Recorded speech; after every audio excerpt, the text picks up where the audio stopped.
আমরা পেলিংয়ে বুক করেছিলাম হোটেল গারুদা। চলুন তাহলে আমরা সিঁড়ি দিয়ে নেমে এই হোটেলের রিভিউটা একটু করে নিই। আমরা মেক মাই ট্রিপ থেকে বুক করেছিলাম, আর এটা হচ্ছে আমাদের মাউন্টেন ফেসিং ঘর। এখানে জিনিসপত্র রাখার, এইখানে একটা আলমারি মতন রাখা আছে, আর একটা আয়না আছে। খুবই সাদামাটা টাইপের ঘর। চেয়ার দিয়েছে, আর এইখানে কেটলি দিয়েছে এবং তার সাথে চায়ের সরঞ্জাম আছে। আর এই হচ্ছে দুটো ডাবল বেড, আর আমার মেয়ে বসে আছে। আর জানলা আছে এখানে আর এই হচ্ছে টয়লেট, ছোট হলেও পরিষ্কার লাগানো আছে। আর গিজারটা চলছিল আমরা যখন গেছিলাম, এবং আমরা গরম জলও পেয়েছি। বেসিন, এইখানে ঘরে খাবার এনে খাওয়া যায় না। আর এই জানলা দিয়ে মাউন্টেন দেখা যায়, এইটা হচ্ছে মানে এই জানলা দিয়ে কাঞ্চনজঙ্ঘা দেখা যায়। কাঞ্চনজঙ্ঘা ভিউ। চলুন তাহলে জানলা দিয়ে দেখি এর ভিউটা। এই হচ্ছে এখানে জানলা দিয়ে কাঞ্চনজঙ্ঘা দেখা যায়। এটা হচ্ছে, তবে এখন আকাশে মেঘ থাকার জন্য আমরা এখান থেকে কিছুই দেখতে পাচ্ছি না। এই হচ্ছে কাঞ্চনজঙ্ঘা ভিউ। এই যে জানলা খুলেছি, জানলা খোলার এই হচ্ছে বাইরের দৃশ্য। এই মেঘ সরে গেলে এখান থেকে কাঞ্চনজঙ্ঘা দেখা যাবে। এই হচ্ছে কাঞ্চনজঙ্ঘা ভিউ রুম। আর আমাদের ঘরের বাইরে জাস্ট একটা ছোট্ট বারান্দা মতন আছে, এবং সেখান থেকেও বাইরের ভিউটা দেখা যায়। আমাদের ঘরের সামনে যে কমন বারান্দাটা আছে, সেই বারান্দা থেকে এই রকম ভিউ দেখা যায়।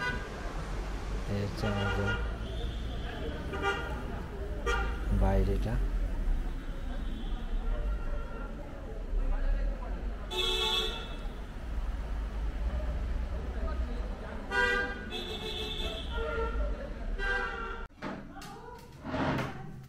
আমরা ঢুকেই লাঞ্চের অর্ডার করেছিলাম।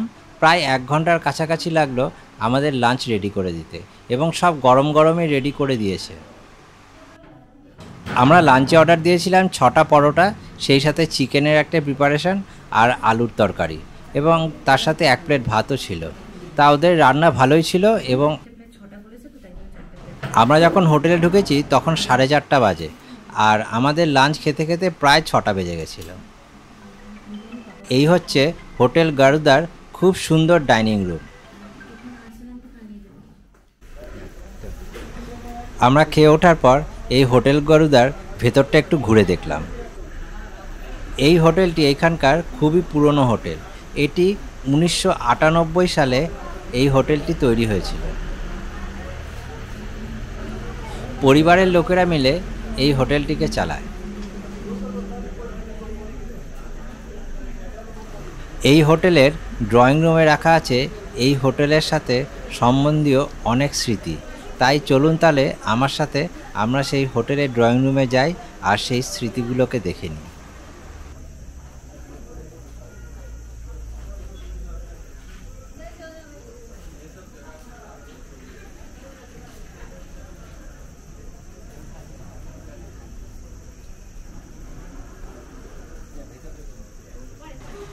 আমরা এখন এই হোটেলটির যেই এন্ট্রান্স গেট সেটা দিয়ে প্রবেশ করছি, আর এন্ট্রান্স গেটের বাঁদিকে হচ্ছে রিসেপশন, আর ডান দিকে হচ্ছে ডাইনিং রুম।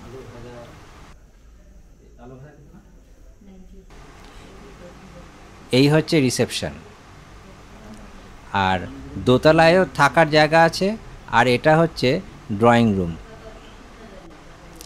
এখানে ওদের অনেক মোমেন্টও রাখা আছে, যা আমরা দাঁড়িয়ে দাঁড়িয়ে দেখছিলাম আর খুবই ভালো লাগছিল। আর সেই সাথে আলমারির মধ্যে বেশ কিছু বইও রাখা আছে।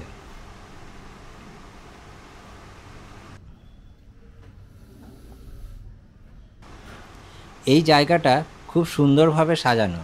এদের অনেক মোমেন্টও দিয়ে এই জায়গাটাকে সাজিয়ে রেখেছে।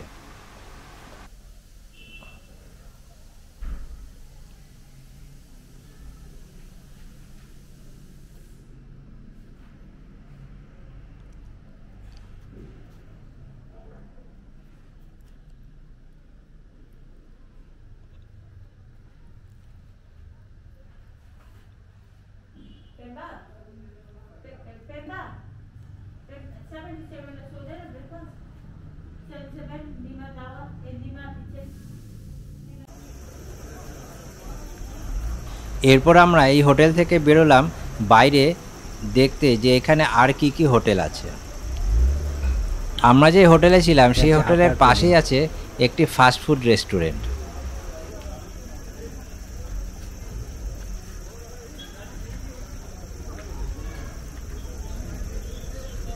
আর তার উল্টো দিকেই আছে ক্র্যাসুলাস কিচেন।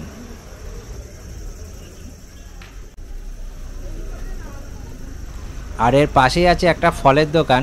এখান থেকে আমরা কিছু ফল কিনলাম আর সেই সাথে মিনারেল ওয়াটারও কিনে নিলাম।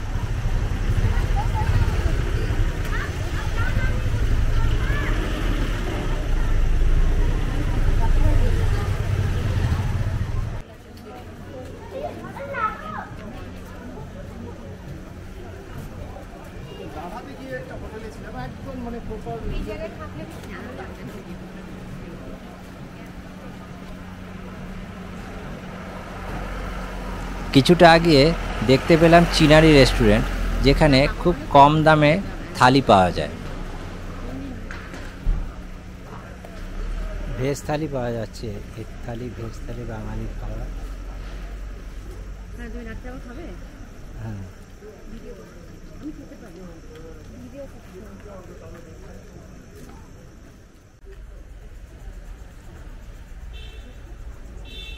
এর থেকে একটু আগেই দেখলাম একটা লোকাল সাইট সিনের অফিস আছে এবং এইখান থেকে শিলিগুড়ি যাওয়ার গাড়িও পাওয়া যায়।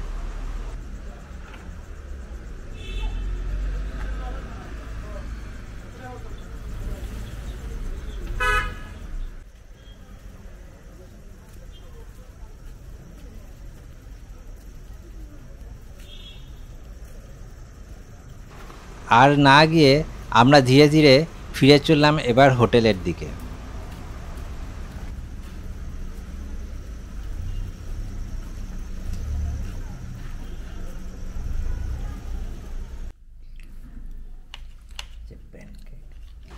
রাত্রে আমরা নিয়েছিলাম প্যানকেক আর সেই সাথে রুটি আর আলুর তরকারি।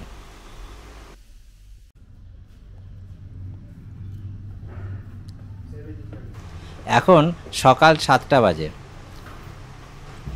আর আমরা আজকে এই পেলিং থেকে ফিরে যাব শিলিগুড়িতে। পেলিং থেকে ফেরার পথে আমরা সাইট সিন করব। আর এই ব্লগটা আমি এখানেই শেষ করছি। ফিরে আসছি আরেকটা নতুন ব্লগ নিয়ে।